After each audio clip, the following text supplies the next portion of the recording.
আজ ১লা March ২০২৪ West Bengal finance ডিপার্টমেন্টের তরফ থেকে সমস্ত কর্মীদের জন্য ডিএর নোটিফিকেশান বার করা হয়েছে।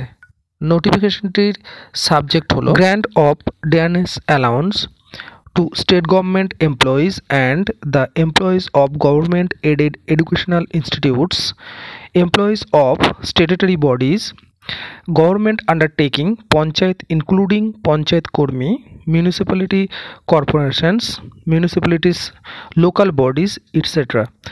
and also dearness relief to the pensioners, family pensioners অর্থাৎ state government employee, state government aided educational ইনস্টিটিউটের employee, statutory body, government undertaking, panchayat কর্মী, মিউনিসিপ্যালিটি কর্মী, লোকাল বডিজ এবং পেনশনার এবং ফ্যামিলি পেনশনার সবাই কিন্তু এই ডিএ পাবেন। এই ডিএ নোটিফিকেশনের একটি মূল বক্তব্য আপনাদের সামনে তুলে ধরছি।